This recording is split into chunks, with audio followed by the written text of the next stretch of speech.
Ladies and gentlemen, welcome to the CWR podcast with your host, the JKD, and my boy. Hey, the DOC, Dr. Love, ready to bring you news, reviews, and trends in the wrestling world today. Hey, it's a beautiful day in the neighborhood. And let's go ahead and get started with the trend part, as we're going to be talking about the hashtag Naomi deserves better. That's happened. She surely do. That started 2 weeks ago. But the bigger story is the fact that we got to talk about Booker T, who has been having a lot of talks about the hashtag along with a certain superstar, member of the New Day Big E also. So let's go talk about this hashtag Naomi deserves better thing. Like, Booker T has some comments about Naomi deserves better. Saying like how... Well, tell a good one recap on a quick match first that made people say that. Well, the match against Lacey Evans? Right. Does anybody really care about this match really? Well, that was started it up because, like, you have a wrestler, Lacey Evans, who isn't over. She got okay mic skill, don't get me wrong, she okay mic skill, but she's not really over. She's one of those WWE manufactured blonde hair white ladies. And I'm sorry, but that's just what it is. I'm pretty sure that's not what really started the hashtag, really. It is, because by her beating Naomi so quickly during that match, that what made people say, wait a minute, she deserved better. That's not right. I think it's more than just a match, actually. It's more than just a match, but it's a combination of things. I mean, she's been in WWE for so long to where she does kind of deserve better. I mean, we got people like Bayley Sasha, Becky, and Charlotte coming in, yet like Naomi only became champion like twice. Well, and then for a short period of time, actually.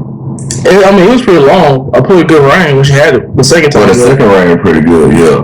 But like, really, when you think about it, she didn't really do anything with the championship when she held it, though.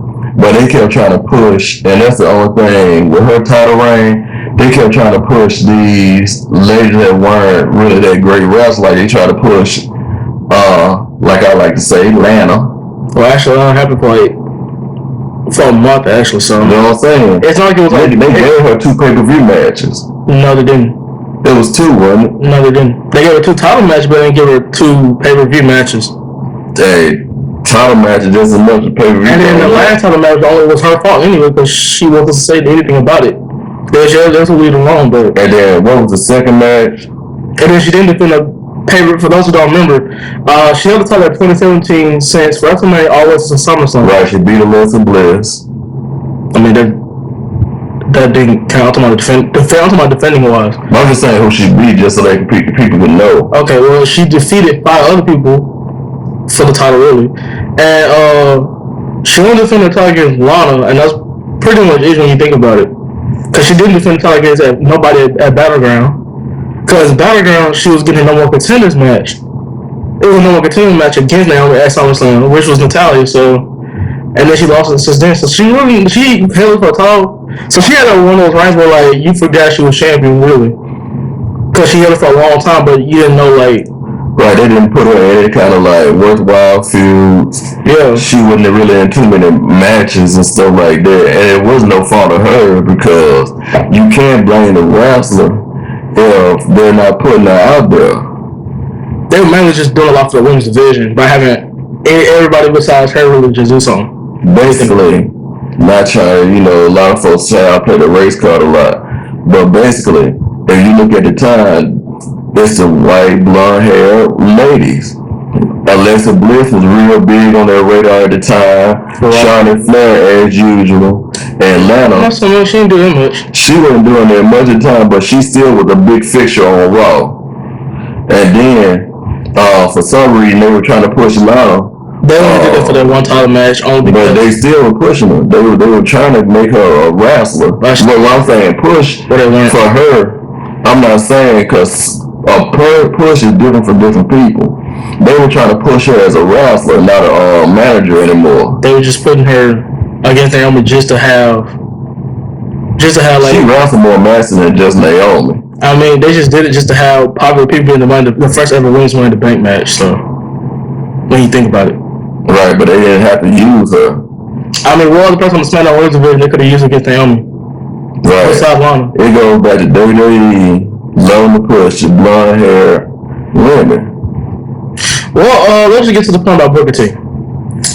Booker T has some strong words about how Naomi needed to be successful besides using cheap hashtag to get over with the fans and stuff like that. Right. For me, about that, for that situation, honestly, I feel like this was just a thing that Booker T. I think this was just something that Booker T just said because he felt like Naomi needed to do something for like what he did for his career because he was able to accomplish to get the WWE title. And I mean the WWE title, not the World Heavyweight title. Like, I guess he feel like Naomi needed to do something he has tried to do to accomplish WWE. See, but the thing is, a lot of folks don't understand that, you know, in a way that made him look bad to say that. And I understand where he's coming from, because you do have a lot of younger people feel like they're entitled, but she's not the one who started the hashtag. You can't get angry at the wrestler because the hashtag started, you know, and then say, you know, and just belittle her and make it seem like she the one who tried to coerce people into making the hashtag. She's sitting in her house chilling, and somebody made the hashtag. She just said, "I know," and I appreciate the fans. And even when Booker T tried to down her, she was like, "Okay, then, you know, when he made a statement, just give me a couple of weeks with her, and I can kind of show her and coach her on how to be a true superstar." She said, "All right, then come on with it. Invitation anytime." Nah, you can't get more humble than that. But I just really feel like a lot of old school wrestlers such as Disco Inferno and Conan, you know, they put their little 2 cents in. You know, they're saying a lot of negative stuff about Naomi when she has done nothing to deserve it. And she doesn't have bad ring psychology. You know, they're saying bad ring psychology. She's never had bad ring psychology since she was like younger in the business. So pretty much bottom line, we truly believe Naomi does deserve better, and we believe that she should be the next contender for the SmackDown Women's Champion at least, or really just needs to have more opportunities in general. Do you agree with Disco Inferno? I didn't hear anything about Disco Inferno or. Well, you know, they got to put their 2 cents. They said they feel like Sasha Banks was out of place for making a comment defending Naomi against Booker T. Honestly, I mean, everyone has their opinions. So I mean, it's to be honest, to each their own. So they believe that's what they believe in. I know what I said. I believe what I believe in. I said what I had to say. I believe Naomi deserves better, and I think that's Sasha Banks on the right. I think Sasha Banks was on the right for defending her against Booker T. So it doesn't take a lot, man. I mean, hashtags it's different though now. It's different now, 2020 compared to what it was back like 20 and 10 years ago. You know, to get over with the fans. So right. But I do think she does need a change of scenery. She might need to get away from SmackDown, cause it's been a while since she's been on Raw, hasn't it? Been there, wasn't successful. Right, but at the time when she was on Raw, remember they were still doing the diva stuff. I mean, you do realize she was on Raw last year, right? She was on Raw last year. Yes. Yeah, but she wasn't doing nothing. Okay, that's still not changing the fact that you just said the last time she was on Raw. I'm talking about like in a prominent role on Raw. That still don't change the fact that you said the last time she was on Raw was like years ago. Well, it was years ago. Cause like last year, I really don't count last year. It's still even though she came. The record book said she was on Raw. WWE.com said she was on Raw. It's just that she didn't have the opportunity. They didn't use her at all. It's still change the fact that she was on Raw last year. I mean, like, what matches did she have? I mean, she did have that Fatal 4 match for number 1 contender opportunity against Becky Lynch at SummerSlam, and she lost. So, anyway, let's move on about Naomi deserves better. As we continue with the Booker T story, as he believes that Big E should go through a change, as Xavier Woods actually has a response to that. He believes that Big E should change his appearance. You know, change a little bit about himself. You know, all these colorful stuff need to be gone. This New Day stuff need to be gone. Like pretty much just start back over. Pretty much start from scratch all over again. Pretty much. That's what I'm hearing from Booker T to Big E. Honestly. With this Big E singles run, I think, to me, I think it was a good thing right here. I think this could lead up to him winning the Intercontinental Champion. Maybe. Right. However, how Booker T feels about Biggie, I agree with Booker T. In some way, yes, I do actually. That he do need to change a little bit about himself. I think since he's on the singles run, he need to chill out with the New Day stuff. Or at least, I mean, he can still do the New Day stuff, but like he need to be more serious than like what he does now. But he need to be more serious like he was when he first came. You know, he doesn't have to have the same, because he was a silent bodyguard when he first came, but I'm just talking about as far as the seriousness of it. And even change his gear. You know, his gear is too bright and colorful for it to be taken seriously. You know, it's too cartoonish. And, you know, go back to the blacks, the maroon, you know, the African-like colors. You know, he had his attire back then. As far as I'm concerned, if Xavier was defending Biggie, Trey White wear what they wear, I mean, I also kind of agree with I kind of agree with Xavier. I mean, plus it's not like Kofi went through a different change like that. So, for Biggie, I think it's different for Biggie compared to like Kofi and Xavier trying to go into. See, but it fits Kofi's character. It fits.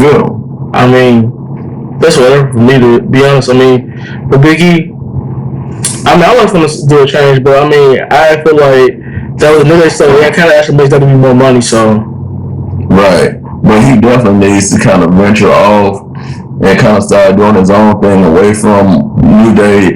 He doesn't have to get out of New Day, but he does have to become more of a wrecking ball. He's like one of the strongest people in WWE. I mean, let's be honest. Record book says big man, big man, don't work out that well, to be honest. So I think it's better for Biggie to stay the way he is, honestly. Right. Even though I did say like he did a real good job. Either way, like big man, like I mean, let's be honest. Ezekiel Jackson didn't work out. Titus O'Neil didn't work out. But you gotta think about it. Ezekiel Jackson didn't have any personality. I mean, big man's good. He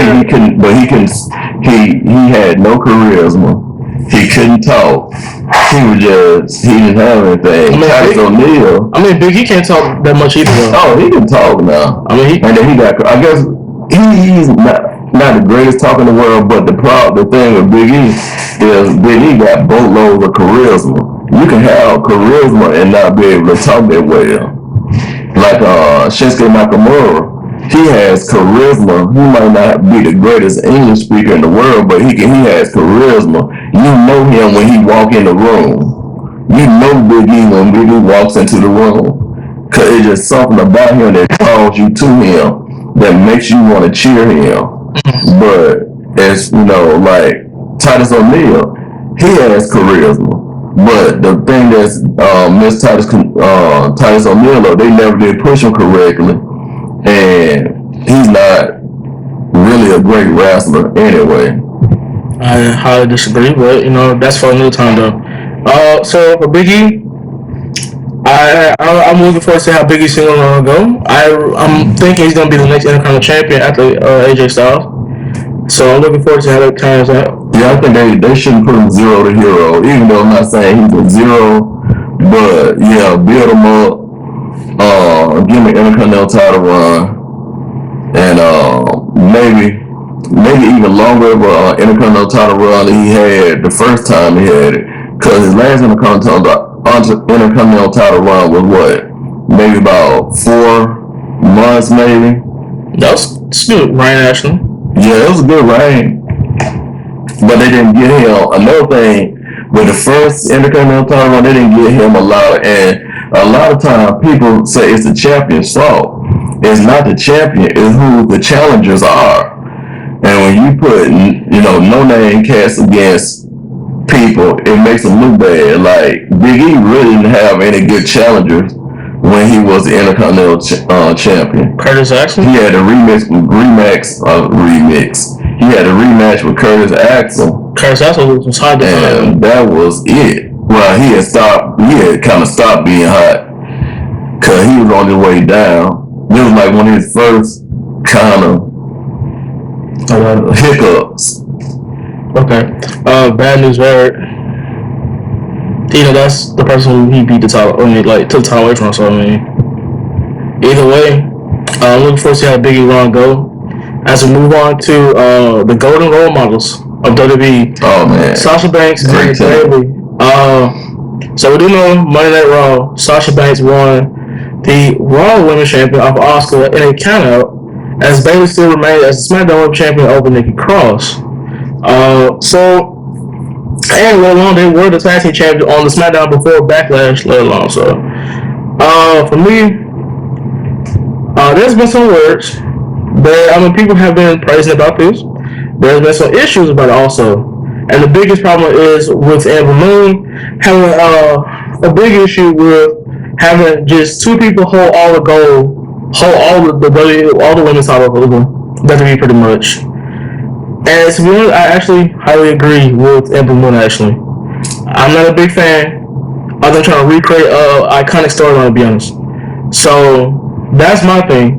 And the fact they're trying to recreate a storyline that was supposed to happen 19 years ago, I think it should leave where it be. To be honest. Well, I think it's a good thing. It shows how dominant, and that's what the story is really trying to do. Show how dominant the two ladies are.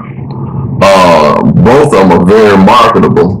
Bayley, I will say she's a I'll say she's a late bloomer.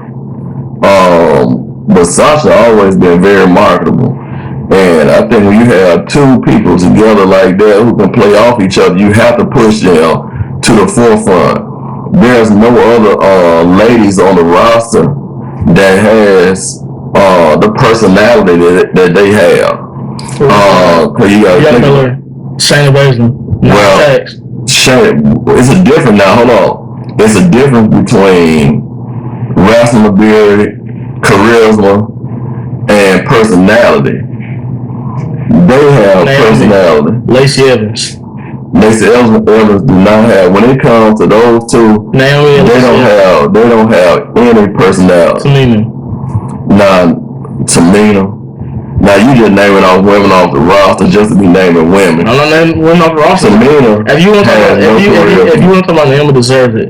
Tamina actually been deserving because it's kind of crazy. Tamina was pretty good actually, and the fact that you don't think Tamina doesn't have any kind of. Tamina should have been a champion, really. She should have been a champion way back when they were doing. See, the thing that messed Tamina up was she should have been champion way back when they were doing the diva stuff. When you had those no talented women up there in the ring. That's like saying Natalia, but that's like saying she was the only one. Just because you got 3 or 4. And they weren't pushing those. You got to remember, they wasn't pushing. They had even stopped, had slowed down pushing Belle Phoenix at the time. They were pushing people like Layla L and Tori Wilson and Michelle McGee. It was a long ago when they had the Divas stuff, bro. She was there when they had the Divas title. Tori Wilson was gone when they had the Divas title. She was there when they had the Divas title. When was the Divas title made, man? When was the Divas title made? She was there when they had the Divas title. When was the Divas title there? It doesn't matter. He really did not answer my question, bro. I don't know when, but she was there. When was the Divas title made, man? She was there. She was there when they were having the pillow fights and all that kind of stuff. Okay, yeah, that's the pillow fights were long gone. They were not long gone during that time period. Okay, what period are you talking about? What period are you talking about, man? They hadn't stopped doing stuff like that until 2010, 10-ish. Okay, so you're talking about pretty much PG era. Pretty much. Mm-hmm. Okay, pillow fights were long gone. At that time, the Divas title bid came around in 2000. I didn't say they had pillow fights every episode. They still have them. Tori Wilson was long gone in 2010. For one thing. She just left. She did not just left. She was been gone.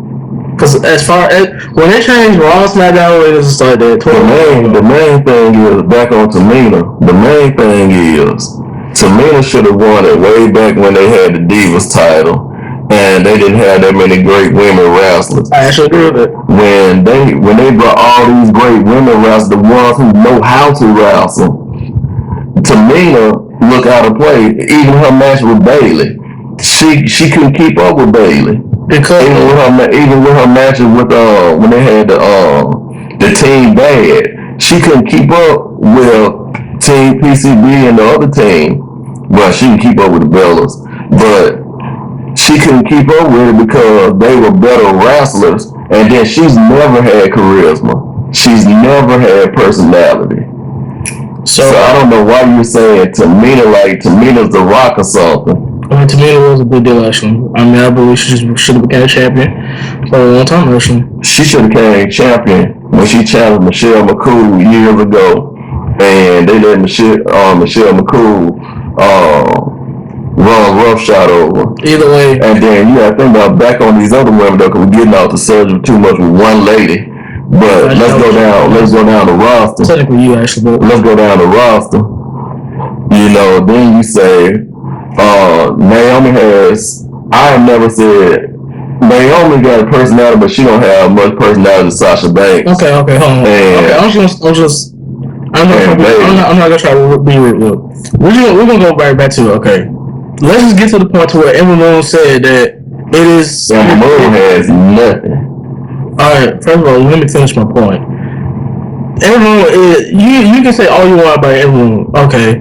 Look, just because Emma Moon barely won more champions compared to like Bayley. It's not that. It's still the fact she did make a good point though. I mean, I'm not a big fan. Everyone's trying to recreate storylines, but honestly, I don't like the fact they have two people holding all the gold, really. I mean, you could at least have, I can understand that whole. But they're not going to hold it forever. I mean, as long as you let it play out. I mean, that doesn't mean it, bro. I would rather see the whole, just the Raw and SmackDown titles than see them hold the tag team titles too. What I believe because they're not defending the tag team titles. Well, what I believe they're going to do is going to end up having the Sasha Banks title versus title. Or something like that, or they're gonna have them face their head up against the champion. We're mainly focusing on. They're gonna lose. They're not gonna. I don't think that, especially Banks. Banks not gonna hold the Raw title for long. See, that's the thing. Right now, we're mainly focusing on the Raw and the SmackDown World Champion. We're talking about the tag team titles, the titles that came out for over a year and a half now. But that has not done that much. You guys can't blame that on Bayley and Sasha Banks. That's WWE. Because you think about the longest reigning tag team champions before them Iconics. The Iconics, I said before all them, the Iconics never wrestled anybody. I mean, they barely even looked at the title. Then when the Kabuki Warriors had it, it wasn't their fault because they wanted to push Asuka. So by them pushing Asuka, they couldn't defend the tag titles. So, I mean, honestly, listen. Really, to tell you the truth, if they weren't going to use the tag team titles, they shouldn't have created the tag team titles, honestly. You're right about that. They shouldn't have created the tag team titles. I mean, I agree with Paige saying that the tag team titles should have been used a lot more better when they had Iconics holding on. Honestly, to me, the greatest women's tag team champions there is Alexa Bliss and Nikki Cross, actually. No. They were the greatest tag team title champions of all time. The best tag team champions was Sasha Banks and Bayley during their first run. First run, okay, defending it against only the two. They prematurely took the titles from. They didn't get a chance. They prematurely took the titles from them. Bliss and Cross are the best tag team. They only held the title 2 months, maybe. Bliss and Cross are the best tag team champions. Nah. Okay, tell me why Sasha and Bayley the first time would have a better reign than Alexa Bliss and Nikki Cross. First of all, they made the belts seem prestigious. Okay, yeah. The way sometimes it's not the belt that makes the belt made Nikki Cross and Alexa Bliss. See, Banks and Bayley don't need the belts. They make the belts. So it's just like wearing clothes. So sometimes the clothes don't make the person make the clothes. So you're saying it's better for the person to make the championship? It depends on who it is. But that's pretty much the point you're trying to say. No, I'm saying it depends on who the person is. Like Ric Flair made the NWA belt. The NWA belt didn't make Ric Flair. Ric Flair would have been great without the belt. Some folks need the belt, some folks don't. Well, guess what? To each their own. See, Sasha and Bayley, they don't need the belts. That's the reason why I'm telling you they're not gonna hold on to the belts long. Either way, to each their own, man. You say what you believe in. I believe that Bliss and Crow are the best tag team champions. They're not the best tag team champions. Well, and guess what? That's your opinion. What you think? You think Bayley and Bayley and Sasha Banks are the best tag champions. I'd say Cross and Bliss were the best ones. I'm looking at it, the whole thing, the whole kit and caboodle. You really looking at the first reign, really? I'm looking at the second reign too now. You gotta think about it. They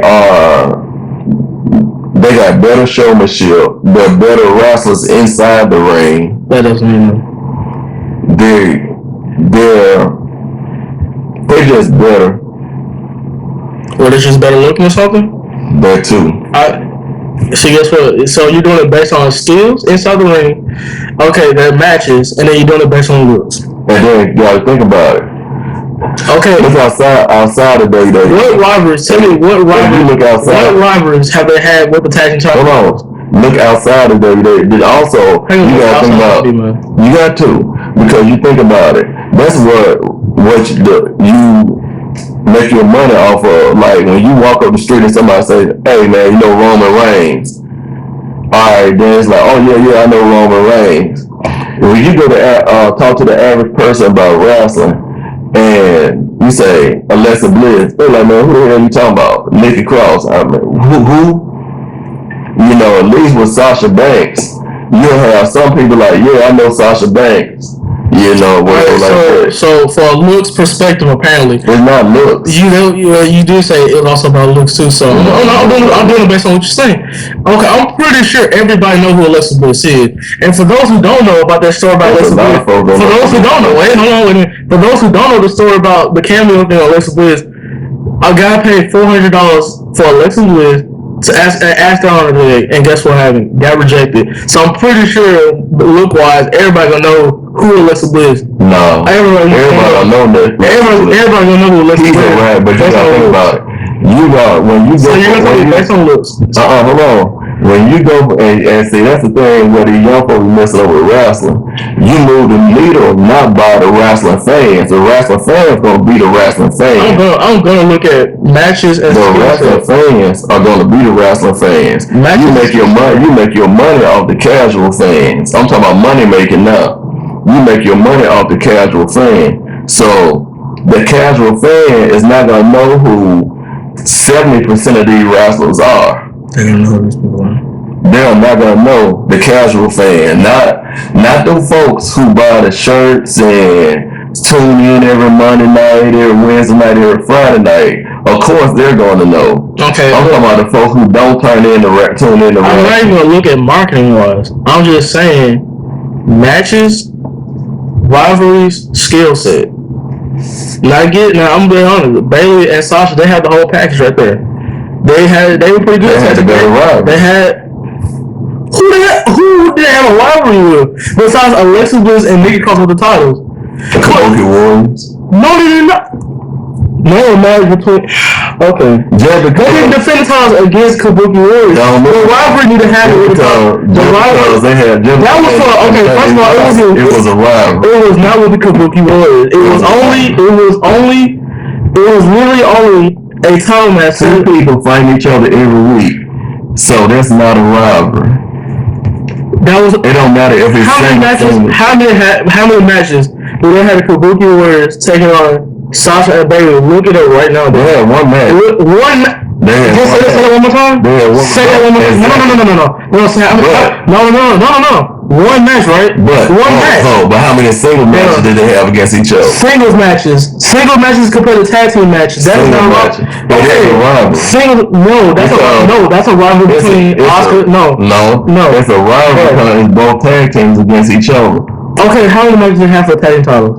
No. It's still a rivalry because both tag teams against each other. A non-title match, how many? Because Kyrie Sane versus Kyrie Sane was on the way out. That doesn't mean nothing. She still wrestled Bayley. It was a setup. She still wrestled Sasha Banks. She never wrestled Sasha Banks. Yes, she did. Bro, okay. I'm sitting up there watching it on Raw. She wrestled. How many times have they fought for the tag titles? Name one time they ever fought for the tag team champions. They fought for it. They fought for the tag team titles. Yes. Really? You really want to tell me they fought for the tag team titles? They fought for the tag team titles. Okay. So, as a matter of fact, it was the week of Raw right before Oscar challenged for I'm telling you, challenged Banks for the title. That one title match still they had a rivalry because both people were fighting against both people. Okay, but look at the fact. Okay, if it was a rivalry, okay, you gotta look at. Okay, if they were gonna how you gonna have a rivalry with just a tag team title and a Raw Women's Championship, but you didn't have a rivalry? Hold on. Wasn't Sasha Banks involved in every match that Bayley was involved in when they fought each other? Wasn't Bayley involved in every time they fought each other? Didn't Kairi Sane try to take her for Oscar? Didn't Oscar try to take her for Kairi Sane? So it was a rivalry between both teams. That rivalry was okay, but now so this rivalry pretty much had it for the tag team titles and the Raw Women's Champion. Right or wrong? Right on, was it for the tag team title and the Raw Women's title also? So why there was never a time they were challenging for the SmackDown Women's Champion then? Why was there never a time Kairi Sane challenged for the SmackDown Women's Champion then, Bayley? I mean, they always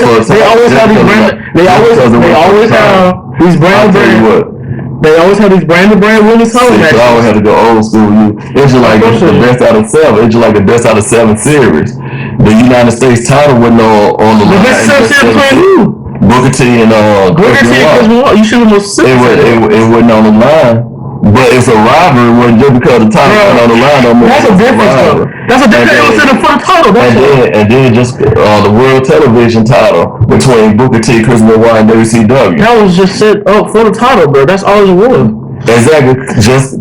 Exactly. So why was there never a time Kairi Sane with his SmackDown Women's title? Why was there never a time? She was on her way out. Why was there never a time? She on her way out. Look, that could be plenty. Why would you give somebody a title match on the way out of the company? Didn't someone say something? There were never other people in WWE or any other company that ever had a title match, but they yet they were challenging for a title, but yet they were going on their way out though. There was never a person who was like that though. You gotta think about it. It depends on where they're at on the total. Okay. Since Kabuki Warriors count as a rivalry though. Okay. Alright. What other team also besides Bliss and Cross? Well also they only have 3 rivalries either way as tag team champions. 3 rivalries. And then they always had the problem with Charlotte Flair. Yeah, what? Okay. We're not even getting to Charlotte Flair because she's not anyway. Okay.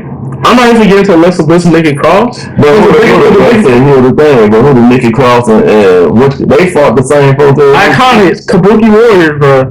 I mean Sasha and Bayley. They ain't number 2. They don't need. Which is not number 2. They ain't number 2 people they challenge. Iconics really, and the Iconics walk the dog with them. The Iconics just kept messing up. Okay.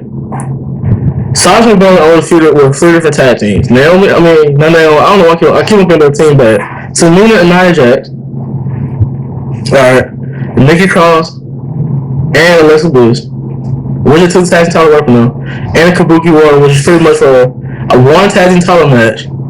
Plus a Raw Women's rivalry between Sasha and Asuka. Pretty much. Nikki Cross I like her. Nikki is a future star. I like her. She's a future star. I like her. Nikki, her partner Alexa Bliss is overrated. I wouldn't say all that. And I always say she's overrated. I wouldn't say all that. Really, you know what? She's overrated. Sasha Banks is overrated for winning the Raw Women's title that much. How you have a title match and then win by a count out? I'm obviously blaming creator for that. I actually blame creator for that. If you think that was a way to make if that was a way to make Oscar and Sasha Banks look strong together, then that's a terrible idea. Right. Because you obviously have not seen the match between Nia Jax and Oscar at Backlash. Because you obviously has no sense. Like, if you trying to make them both look strong, then that's a terrible idea. It was a very stupid way to end the match. Why would she run to the back and say Kairi Sane anyway? Why would you make it count out? When Stephanie made the match, I thought it only applied for Sasha, really. I didn't think it applied for Asuka also. But either way, like, it was then the camera guy gonna show Bayley attacking Kairi Sane, which I don't understand for whatever reason. But in my case, the biggest point is the fact that I actually agree with everyone by her point. Now, of course, you disagree because you want to see where the storyline goes. Well, I'm just not a fan of them trying to recreate an iconic storyline that was supposed to happen. Well, all y'all have to do is just chill out. The thing is that they're not going to hold the title for long. Sasha Banks not going to hold the title for long. They're going to move the tag title soon. And Bayley is getting ready to lose. Bayley getting ready to lose her title because she's had it for 290 days. I said they'll give her about another month or two with the title and she's gonna lose. I'm not trying to be rude, man, but if they try to lose the title, I would not want them to lose to a legend, though. Because this whole rambling about leadership strategy winning the Titan titles, I wouldn't be a fan of that, actually. No, I don't like that. When they bring back those old folks to beat the younger guys up. I mean, just saying like two people attacking home, or even just one person hold all the gold. It's like just seeing one Superman beat down a whole faction. I would like to see an NXT tag team get an upset victory or something. Now that would be more better to see NXT tag team beat, like become and then make history by becoming the first ever NXT women's tag team to become tag champion. Dakota Kai and Big Mommy Cool. I would not say that actually, only because I would like to see Dakota Kai win the NXT women's title. She's not gonna win it. Yeah, they saved that from Mercedes Martinez, but speaking of Mercedes Martinez, I wouldn't mind seeing Mercedes Martinez and they probably will win it. Yeah. Aaliyah is, even though Aaliyah is not good, she's improving. Well, that was pretty intense actually. But however, let's talk about the fact that Apollo Crews coming back to Monday Raw. Oh man, that's a well-weighted arrival. I can't wait till you get back. Yeah, tomorrow night when he take on MVP for the United States champion to see who's a true undisputed U.S. champion. Also, I gotta say about this whole Vince McMahon thing about the Shane Thorne and Brandon Vink thing. I know some people are not aware, or some people are aware that Shane Thorne is back on NXT. However, though, there's been lots of talks about Brandon Vink. About that there's gonna be plans for him at some point, but they don't know what to do with him right now. What do you think about the Brandon Vink 6'5"? I'll show you. I didn't know. I know that Vince wanted to have plans for him, but I didn't know exactly what they were planning on doing. I remember they were supposed to be in with MVP. Yeah, apparently it didn't work out too well. It didn't look right either way. I like it the way it is now. It was like them trying to do Hurt Business, do an actual serious black faction. No offense to the New Day, but I think it's pretty cool the fact they try to push. And I've always thought this, man. I always said, man, I always thought they should have made Bobby Lashley, Shelton Benjamin tag team actually, because that would have been showing how a heavyweight dominance between the two tag teams. Isn't that amazing? A dude came back to WWE just to show his son that he could wrestle, and he just came back just to officially retire. And he's so good on the mic, he's still good in the ring that they hired him to another contract. What we talking about? MVP. MVP. Okay, yeah. But I can't wait till Apollo Crews, get back in the ring tomorrow night. Hopefully the COVID didn't stunt his growth or didn't hurt his push in it. Yeah. As far as Raw goes tomorrow night, man. And I hope Shelton Benjamin remains a dominant 24/7 champion. I would like to see him make the title serious. I will say this for the 24/7 situation, though, man. I've always said anybody who holds a 24/7 champion is not gonna have a future in WWE.